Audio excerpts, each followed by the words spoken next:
Hey, welcome to a brand new edition of the Rundown with Ramon. My name is Ramon Ray. Glad you're here today. Welcome to a brand new edition of the Rundown with Ramon. Good day, Sadiq. Good day, Deanna. Good day, Stacy. Good day, all the people. Glad you all are here today. We got a brand new, fantastic episode for you today. And it's always a special episode, mainly because you're here. If you weren't here today, it'd be a lonely show. So I'm glad you're here. We got a lot going on today, a lot of interesting things happening today. Flip couches, Ask is here, and more. So glad you're here today. Microsoft won't follow Amazon. We got some things talking about work from home policies, about lessons learned from Nike sales of Jordan branded sneakers. Little boys wanting to wear 1990s cologne. General Motors and self-driving cars. We're going to talk about that today. Some insights from Seth Godin. Always good insights from him. Amazon wants fewer managers and what that means for us. Billie Eilish, I hope I pronounced her name wrong. I don't know much about pop culture, the Cheesecake Boutique, but I thought this would be interesting, so I'm bringing it up. We're going to talk about Meet the Millionaires Next Door. Millionaires don't have to be what you think it is. Apple has a brand new password manager. Why the Wall Street Journal says you should use it, and 10 ways to save time as a small business owner. I got a lot in store for you today. So good day to you, Karen. Glad you're here. Good day to you, Deborah. Glad you're here watching us while you're traveling. Good day, Deborah. Glad you're here. And Karen, glad you're here. And others who are joining in a brand new episode of The Rundown with Ramon. So with that, let's begin now.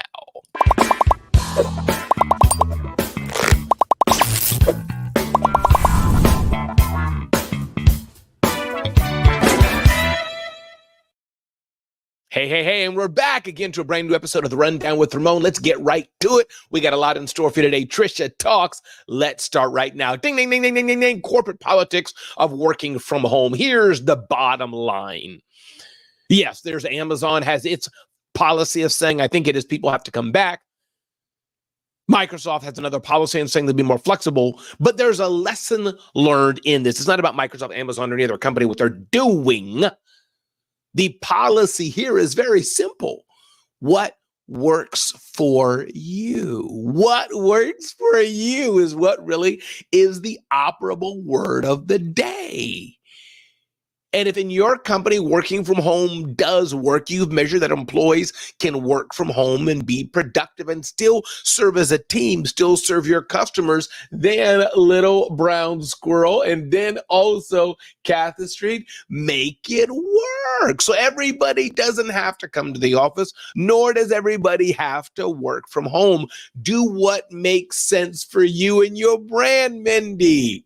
This is the nature of the beast. Everything doesn't work for everybody. In most small business, of course, I already have a remote team. Virtual assistants is the word used by many, even though I don't like the word. I have different roles for my team, but everybody does not have to come back to the office. It depends on what works for your team. And hopefully you've researched it. Hopefully you've talked to your team. Hopefully you've analyzed, hey, should we be working from home? Karen says it's up to their boss. Well, yeah, it is up to their boss. And also, though, it is a corporate dilemma. You know, for larger companies, some companies may say, hey, listen, it's better for everybody to come back. And as Karen is saying, some companies may say, hey, we can do this on a case-by-case basis.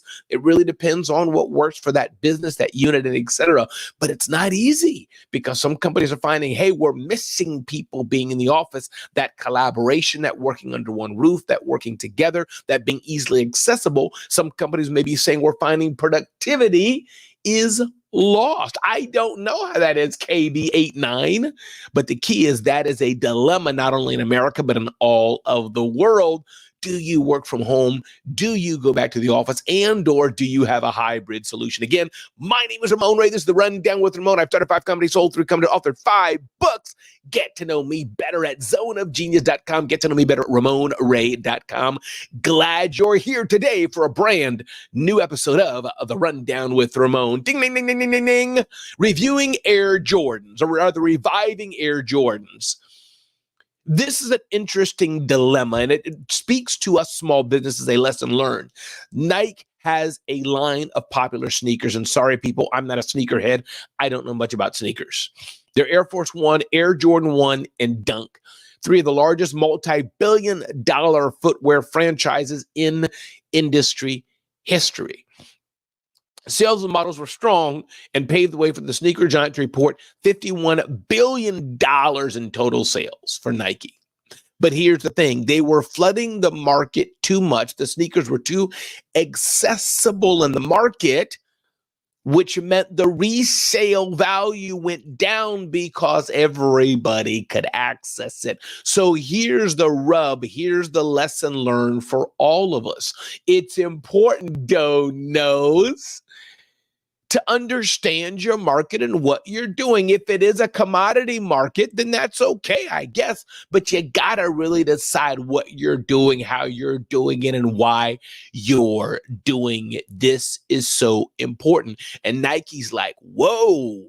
They noticed something went down. Maybe sales were down, maybe profits were down, but they noticed the resale value is going down. And I guess that's an important marker for them to show the cachet, the cool factor. Wall Street Journal says, but Nike oversold them and diluted their cool in the process. The company is now aggressively reducing supply of those franchises to save its most iconic sneakers. It's still making more of them than it can sell. So this is not, I mean, this has to be for everybody, but if you want to keep demand of something, and the reason why you keep demand of something is because everybody likes it, everybody wants it, then that's a good thing in business. What can I say? The law of supply and demand.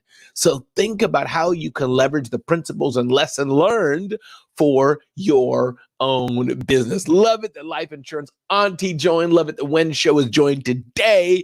Glad you're here today on the Rundown with Ramon. Yep, I got bills to pay too, but we all got bills to pay. But hey, Karen, some people like sneakers. For me, I like sweaters. And I got bills to pay too. So we all got bills to pay. Generational wealth to build, hopefully beyond just bills to pay, but you're building generational wealth for your family, for your life, and living the life you want. Again, everybody, good day, good day, good day. This is the Rundown with Ramon. Ding, ding, ding, ding, ding, ding, ding, ding, ding. Little boys in 1990s men cologne. I saw this article and I thought that was interesting. Now, I have not worn cologne for years due to a variety of reasons. Well, one reason. But my wife recently bought cologne for me. And she said, hey, I like this smell. So I've been wearing it, especially when I'm around her, or wearing it to bed. But interesting article, little boys there's a resurgence of 1990s men cologne. I didn't even know there was a thing. Men's fragrances, including some dating back 30 years, are now hot among Gen Zers. Colognes, some from 1990s, are having a resurgence with a new fan base. Teens obsessed with building an expensive collection. They're part of a group searching for classic scents, including Jean-Paul Gaultier, Le Male, Dior Sauvage, and Giorgio Armani, and more. Legacy brands have experienced significant growth over the past year.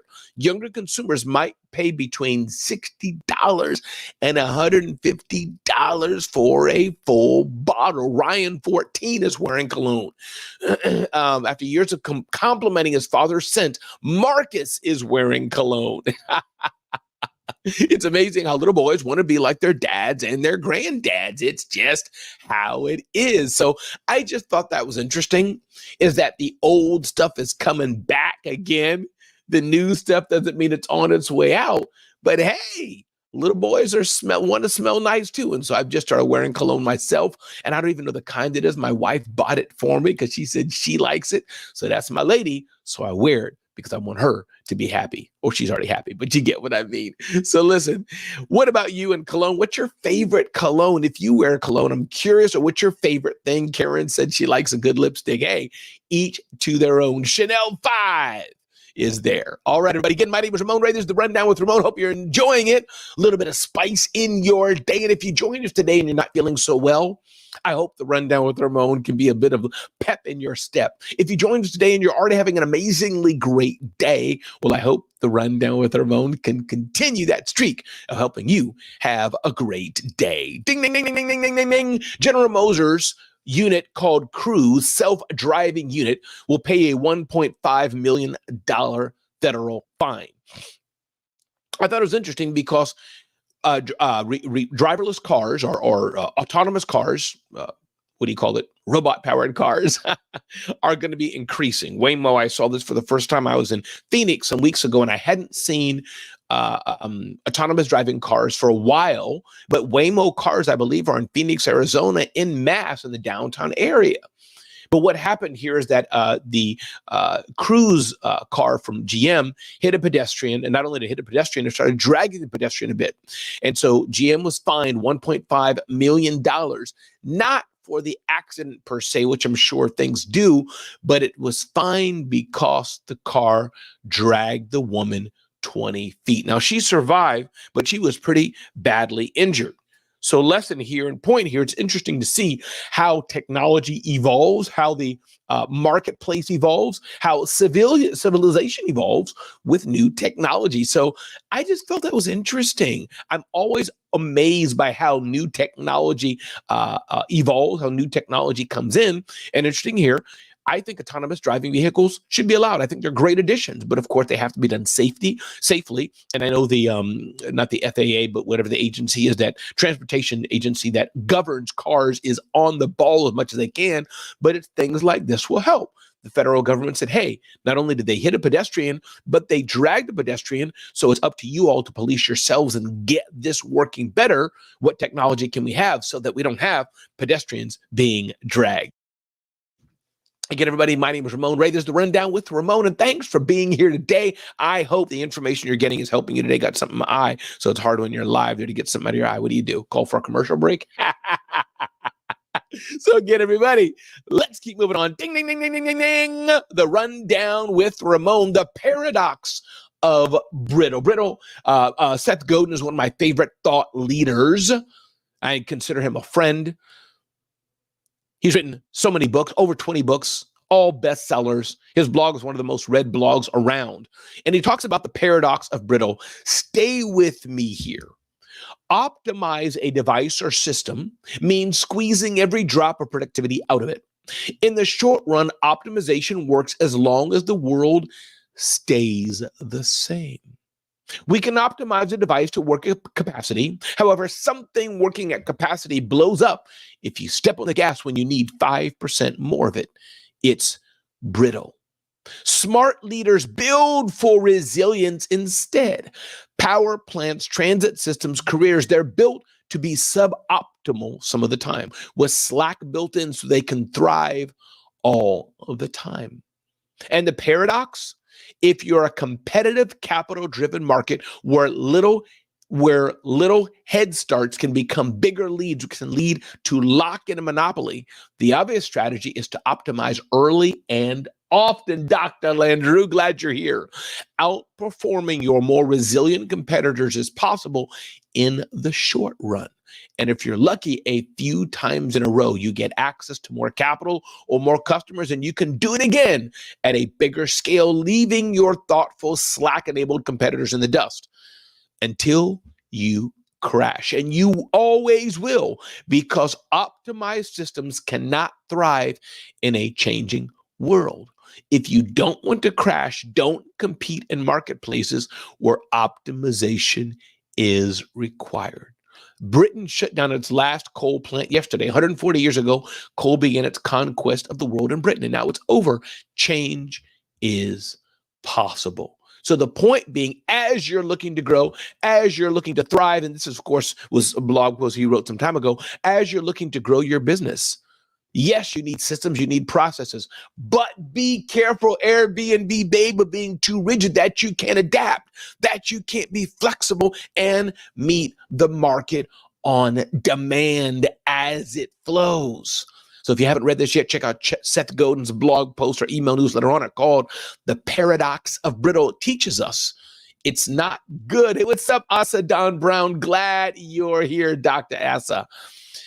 It's not good to be so rigid, so fixed that you can't change, that you can't adapt to how the market is moving. This is so important that we can be adaptable. Yes, we have rules, we have procedures, we have things we have to do, ways we have to do things, but the aspect of being flexible is also so very important. Again, everybody, my name is Ramon Ray. This is the Rundown with Ramon. I'm glad you're here today. Yes, you, I'm talking to you. Glad you're here today on the Rundown with Ramon. Ding, ding, ding, ding, ding, ding, ding. Amazon wants fewer managers, a leaked document says from Business Insider. Managers are good. Managers keep the train running. Managers keep things on track. But there is a point when you have to manage, or you have to look at your company. Hey, what's up, Lou Diamond of Thrive Loud, and see, are managers getting in the way? Can you train autonomous teams of staff members enough that they can work on their own and maybe self-appoint informal managers? Interesting, when you're looking at Amazon, of course, this big trillion-dollar brand with thousands of employees. But it says Amazon aims to increase the ratio of workers to managers by 15%. The goal is to streamline operations and eliminate unnecessary processes and overhead. This change may result in role eliminations as organizations identify redundant positions. I know we're small businesses. A lot of this is not relevant to how we operate for sure. But we can learn, because if we're too bloated, if we're too big, if our companies are too massive, are they going to be able to serve the customers who we want? And many of us smaller businesses will never have to worry about being too massive, but the principle can be there. Or is the company so big where it's not operating efficiently, where we're not touching the customers, where the customers are not being served? Instead, we have so many people serving just employees. Thank you so much, Lou Diamond. So I encourage you all today, as we're building our businesses, and most of us have small businesses, be careful. Do you have too many people managing other people, not enough people serving the customer? Again, my name is Ramon Ray. This is the Rundown with Ramon. Get to know me better at RamonRay.com. Get to know me better at ZoneOfGenius.com. Ding, ding, ding, ding, ding, ding, ding. Billie Eilish brings a master class in intimacy to the arena stage. Rarely is there quietness at a concert with thousands of people, but it's my understanding, hey, grace, peace, and wellness, glad you're here, that in one of her concerts, she said, let's have quietness, because she wanted to do some overdubs of her voice and things of this nature. She wanted to showcase her audience that it genuinely was a live show. My point being here, lessons learned. See how you can build great experiences in your business. See how you can build great experiences to your employees. See how you can build great experiences as you're going along with what you're doing. How can you build experiences into everything you're doing? How can you bring people in and make them engage, make them want to watch, make them want to be a part of what you're doing? I hope I've done this today with Asa and Phyllis and Deborah and Karen and Lou Diamond and Grace Peace and Deborah. This is what the Rundown with Ramon is about, a quick snippet to give you that tip of the day you need to live your best life. Justin Conoco's here as well. This is what it's about. It's about building experiences. Yes, you may say, Ramon, I'm not Billie Eilish. And if I'm pronouncing the name wrong, please somebody tell me. If I'm pronouncing it right, can somebody say, yes, B? But if Billie Eilish can do it, we can learn from her. She's creating that intimacy, that closeness to her audience, to her community. That's her most important customer, those who attend her events and watch her and download her records and music. And she's saying, how can I serve them? How can I build an experience with them? How can I get to know them better? How can you build a better experience in your business? How can you build a better experience in what you're doing? It's doable. In fact, not only is it doable, it's a must. This is what we need to do. to build experiences so we can bring people in and have people want to follow us on the journey of success, not only in our businesses, but as we're serving our customers. My name is Ramon Ray. This is the Rundown with Ramon, and I'm glad you're here today. Get to know me better at RamonRay.com. Get to know me better. Check us out at zoneofgenius.com. Thanks, Deborah, saying it is doable. That's right, Deborah, it is. We can do better each and every day by building great experiences with our customers, building great experiences, not with our customers only, but with our team members as well. We can do it. We got to do it.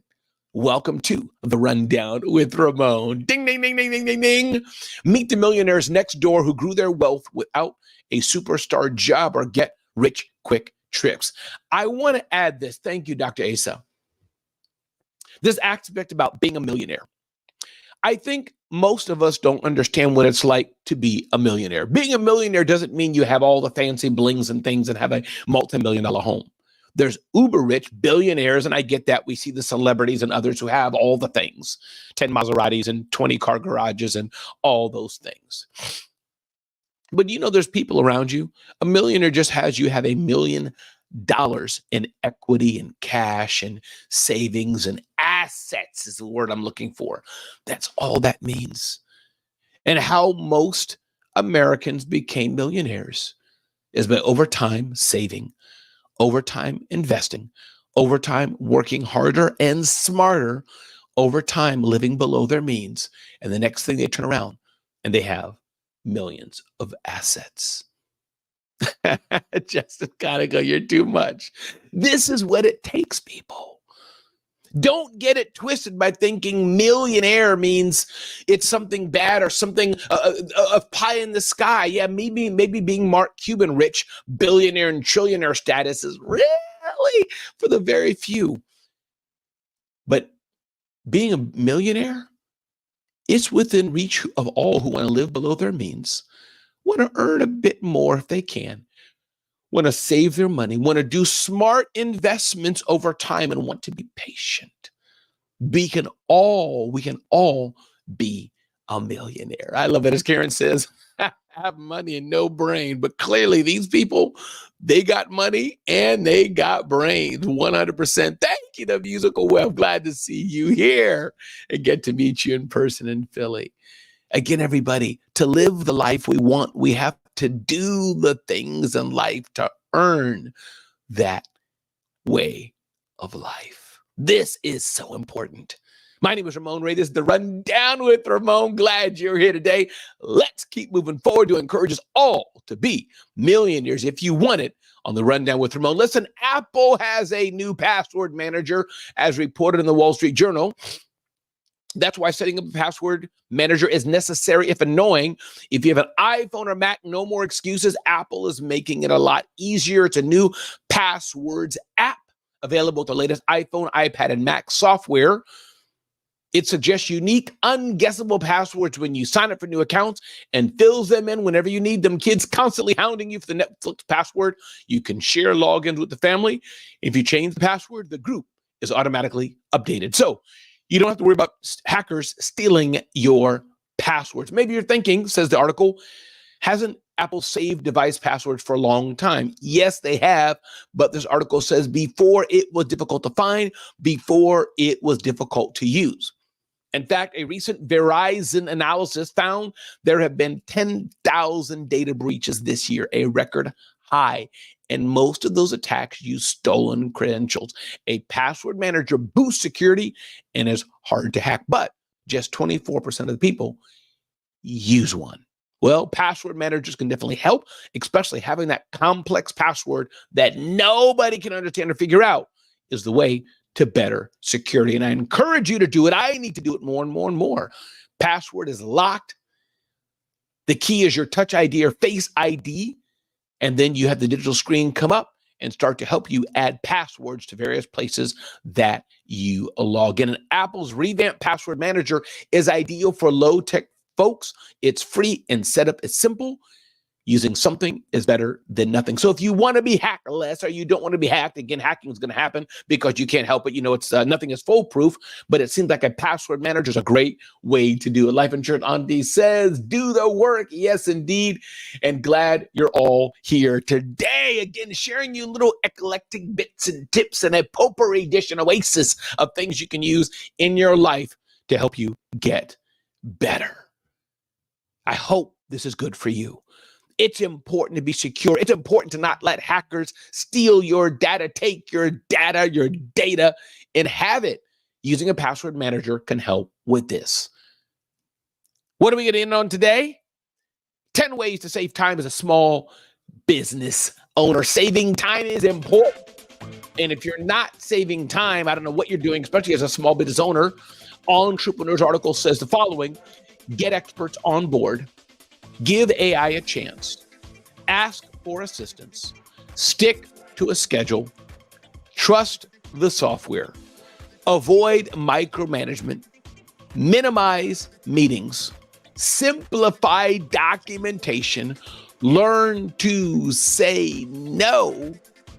Just like you think twice before giving money to a random acquaintance, think before giving anyone your time, and create a culture of productivity. This is how you can live the life you want, by saving time in your day, saving time in your business. Before we close out, check us out at zoneofgenius.com so we can serve you more. Be clear on what you really, really want to do in life. Ask yourself, do you even want to be in business? Are you hungry enough to get to where you need to be in life and in business? What is your pricing like? Is it premium or is it the cheapest pricing on the market? I warn you, I remind you, your mindset, Joe, is everything. You're so welcome.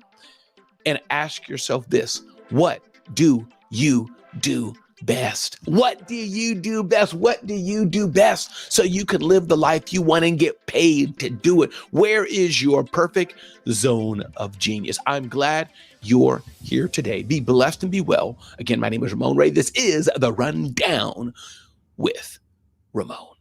All right. And see you next time on the next edition of The Rundown with Ramon. I hope this show was good for you. It was good for me. Go out and let somebody know they matter. Let somebody know they care. Encourage somebody today. And as I say every day on my IG and other stories, make an impact in the life of somebody else today. Be blessed. See you next time.